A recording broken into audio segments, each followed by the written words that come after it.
Hey everyone, welcome to this week's Scary Movies. For this week's feature, we're going to have Taron Johnson Saves the Day, starring number 7 himself, the man who puts the nickel in nickel defense, Taron Johnson. Now, being devil's advocate, I don't want this to come across as if he is solely responsible for the Bills' victory, but with a few key plays, he certainly did save their bacon a couple times and give them a good position to be in the win. And I particularly like this alignment, putting the nickel in Buffalo nickel. Buffalo is often credited as a 4-3 defense, but instead of a third linebacker, they do rely heavily on that slot cornerback position. And in this game in particular, Taron Johnson was on the field 100% of the time. As this play develops, we're probably going to recognize this as the now infamous 67-yard run by Raheem Mostert, ending with a horse collar tackle penalty on Taron Johnson himself. But as we begin to play, it appears that Johnson is shadowing Tyreek Hill as Mostert cuts over on the opposite side of the field. And as Mostert is bursting through the first and second levels, I want to take a look at a couple of things. Later on in the play, you'll see that theoretically Taron Johnson could have been more aggressive in attacking upfield and possibly getting ahead of the play and cutting off Mostert a little earlier. But as we see right about now, from Taron Johnson's point of view, there are multiple players that should have had a good angle on this and taken care of the play earlier. So while arguably he could have been more aggressive in making this tackle, I think as a devil's advocate standpoint, we can see why maybe he felt the play should have already been over and kind of put him in that middle area of good effort, good results overall, towards the end of the play at least. So here we have Jordan Poyer, good position to make this tackle, bursts into the hole, very uncharacteristic miss. I want to point over here, I know a lot of Miami Dolphins fans have been worried about missed penalties, the refs being biased. If we look closely here, if we're really going to be that nitpicky, we do have what appears to be a hold on Kaiir Elam. Not called, could have made this play result quite a bit differently. These things are going to happen, not trying to gripe, not trying to complain, just something that does occur throughout the course of the game. Both teams played well and should be proud of their performance and not really try to take it out on the refs. But if we're going to go tit for tat, definitely this was on both sides.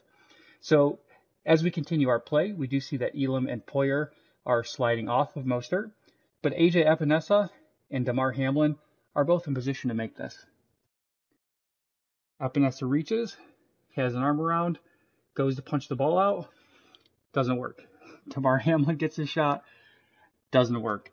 So again, while theoretically, we'll back this up a little bit, Taron Johnson could have cut more this direction to cut this play off earlier. I think it's understandable that he assumed that of those 4 players who did put their hands on Raheem Mostert, one of them probably would have come up with the tackle. That doesn't happen as they race down the field. He reaches, struggles with him for a number of yards, and eventually does bring him down with that horse collar tackle.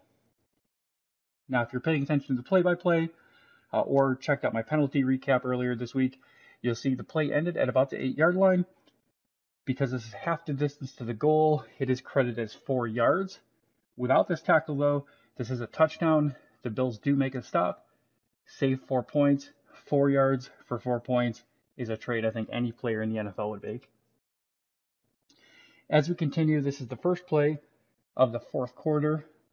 3rd and 3, Dolphins are up by 5. Buffalo really needs to make a stop here. Taron Johnson is down here in this position. And as the play begins, we see that he's again lined up on Tyreek Hill. And what I want to pay attention to is not necessarily the matchup, but if you can see in this teeny tiny format here, Taron Johnson's helmet. If you'll notice, there's not a lot of wiggle. What that means is he's probably holding his head in pretty steady position. And based off of our best guess from here, he is staring at Tua Tagoivailoa rather than Tyreek Hill. That means he's keeping the receiver in his peripheral vision, trusting that he can maintain position, which he does. Because he has a good focus on the quarterback, you can see he's able to cut the pass off. Another half step, this is probably a pick 6. One more thing to highlight, the first person to come over, Tremaine Edmonds. Big congratulations on the play. Next person to come over, Sean McDermott. For our third and final play, we have Taron Johnson down here. This is the next drive for the Dolphins afterwards. They're obviously already in field goal range. Down by 5 still. Touchdown would put this at a 2-score game. Keeping it to a field goal kept it at 8, which allowed the Bills to tie it up. And as we begin to play, we see that communication, hallmark of many good defenses. They keep talking. They keep highlighting information to each other. Before we get to the next part of the play, we see a jam on Jalen Waddle. And I want you to see the reaction there. Shoulder shrug, lifts the arm up. Try running at full speed and doing those motions, and you'll see that it would disrupt your route, disrupt your running speed.